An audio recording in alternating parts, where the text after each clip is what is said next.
Hello, I'm Gil Zilkha. Welcome back to my channel, Essential Classical Music, where we look at the best recordings of the classical music repertoire. This video is taken out of my larger video on best choral recordings. I hope you enjoy it.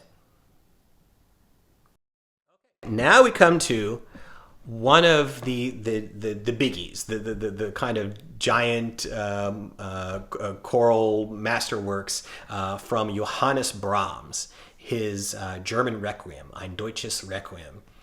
Now this one is a little bit of a different animal, maybe compared to most other liturgical pieces, especially requiems. It doesn't have as much of the fire and the brimstone. It's more consoling.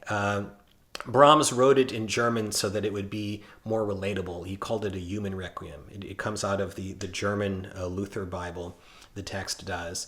And much of it is. It's more consoling and it has that Brahmsian warmth, those beautiful, comforting harmonies. However, it does have its exciting moments as well. Bach utilizes a lot of that Bach counterpoint, fugal counterpoint. You have a wonderful fugue that ends the third movement, and then especially the sixth movement is the most fiery one. That's the one where the choir is practically yelling, "Tod, wo ist dein Stachel?" Death, where is thy sting? That's a powerful movement, and I can tell you, having sung it many times, it's a real workout for the choir as well. So it's not all soft consolation, but much of it is. It actually kind of forms an arc because it begins very quietly and then it ends very quietly. And then in the middle, you have probably the most famous movement, this beautifully lyrical movement, which is then followed by a movement featuring a soprano soloist. Just gorgeous work, just an indelible choral masterpiece. And for this one, my first choice is a version from a conductor who brought us many versions, a noted Brahmsian, Herbert von Karajan. This is his digital version with the Vienna Singverein and the Vienna Philharmonic, featuring Barbara Hendricks and Jose Van Dam, the soprano and baritone soloist, who are excellent.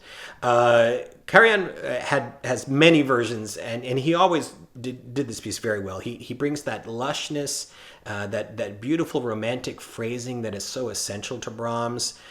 You get that feeling of the consolation. He has that flexibility in the way he phrases. That's what I think sets Karajan apart, that I think is essential for this work. And then the powerful movements come across very powerfully as well. Vienna Singverein, they sing very powerfully, maybe a little bit thin sounding. They don't come out front and center. That's often the case in some of Karajan's choral recordings.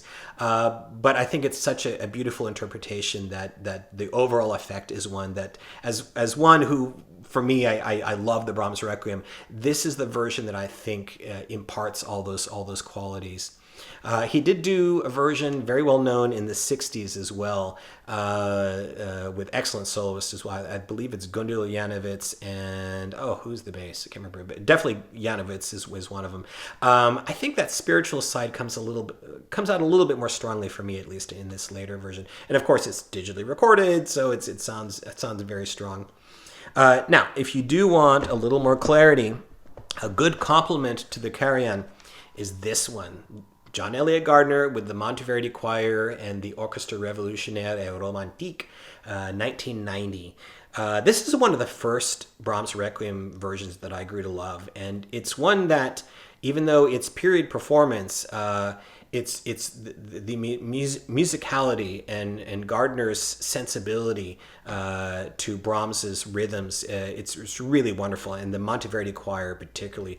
Here you do hear the text very clearly, very nuanced, wonderful attention to detail.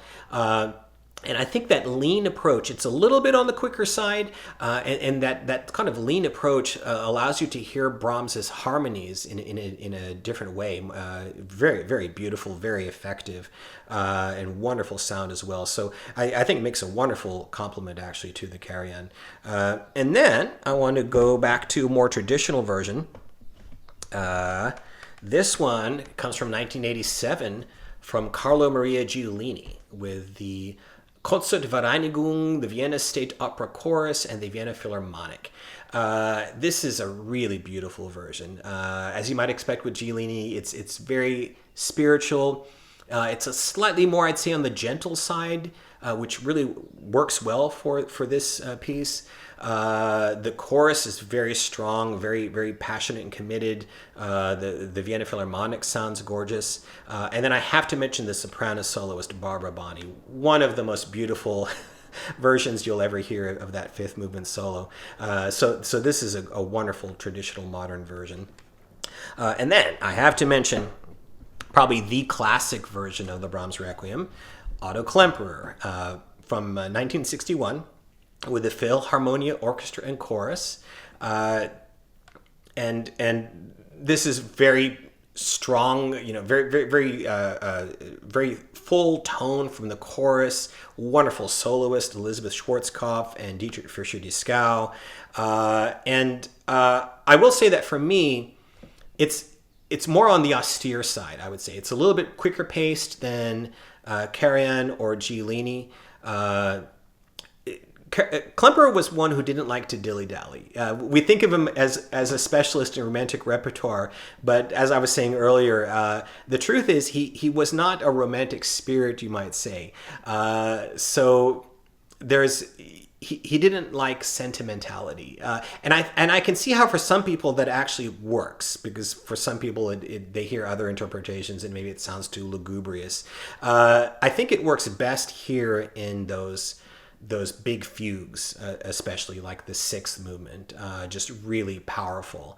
So I can understand why for some this is the version of all versions. I would say it's among the best. I would still want to supplement it with others, but just a really powerful version from another great Brahms conductor.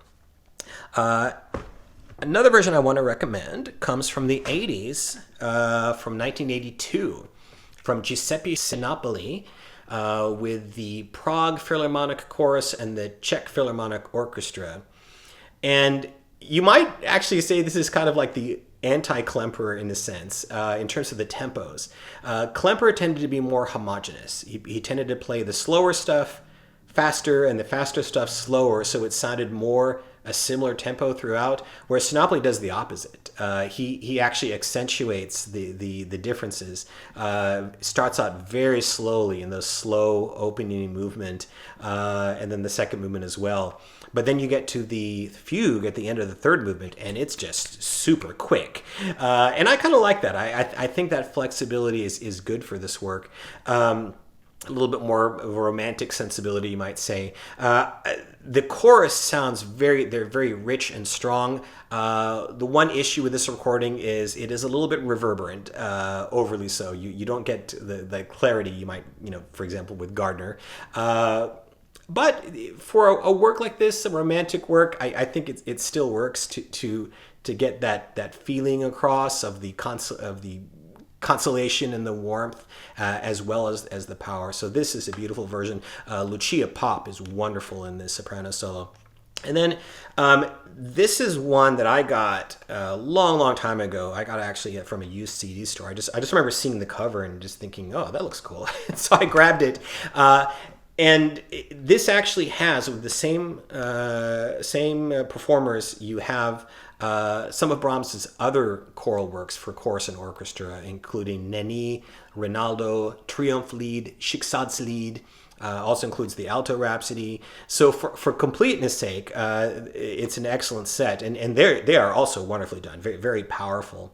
So if you can find either this set, or I think it's packaged differently, you can get it either that way, or the Requiem also you can get it by itself. All right, so let's look at some older versions.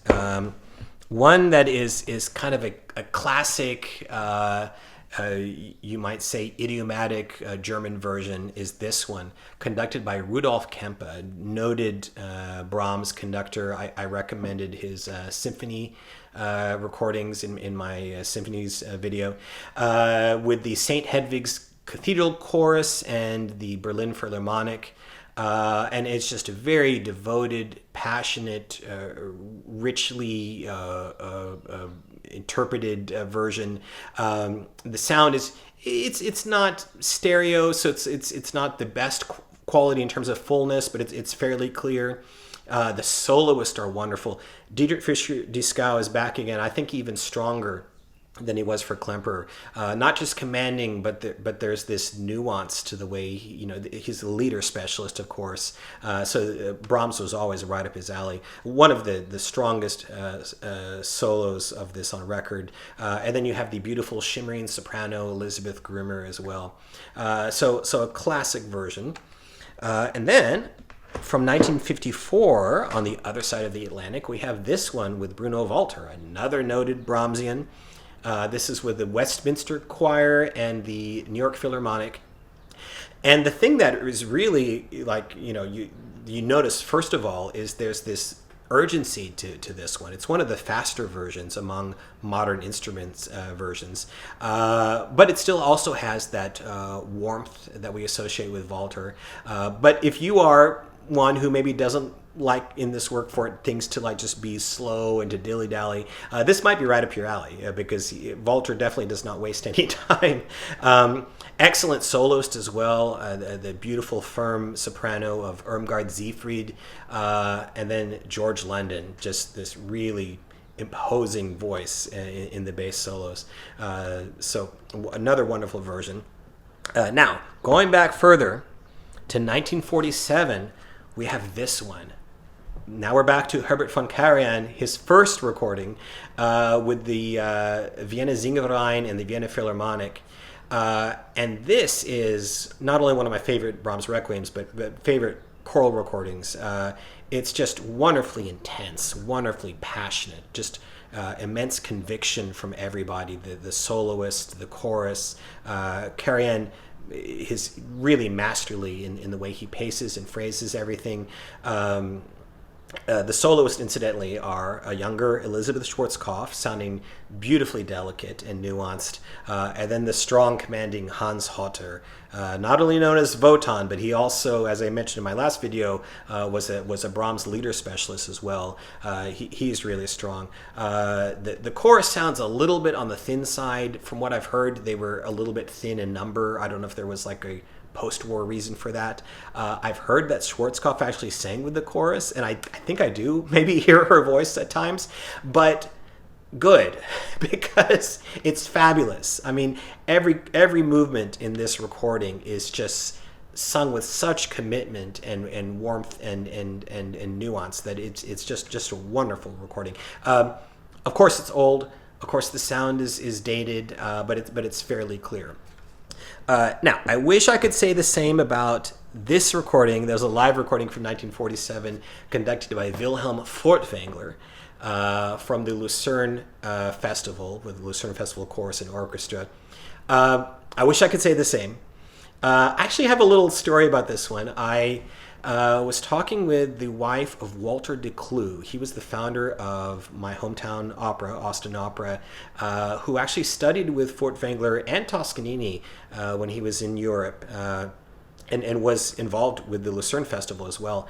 And his wife told me about half a century after this recording, she told me about her experience being at this concert. She told me about Furtwängler's long, spidery arms, as she described it, and then she talked about Schwarzkopf, just those golden tones that she immediately went back to her hotel room and tried to emulate in the mirror. Now, I was jealous for two reasons. One, that she got to actually be there and see it, and second, that she actually got to hear it in its full glory. As opposed to the dismal sound that we have now. It's just, unfortunately, was really poorly recorded. This Idis version is the most clear that I've come across so far. Still not very good, but you get at least an idea of a very powerful interpretation from Furtwängler. Beautifully caressed and phrased in the softer sections, very committed as you would often expect, and then those powerful climaxes. The third movement, the fugue, was one of my favorite parts of the Requiem. The final note just extends forever. It's just so dramatic. And then the soloist is the same soloist from the Karajan we just talked about. Schwarzkopf actually sounds a little bit more open, I would say, in this recording. Just really beautiful, and then Hotter is again commanding. So a wonderful performance, wonderful recorded performance. Unfortunately, not sounding so good. You can incidentally get a better sounding Furtwängler recording in Stockholm. That was done a year later. That's available as well, and it is definitely much more clear and full sounding. But as a performance, the intensity of this one is what I still come back to. Thanks for watching. I wish you all a great day and happy listening.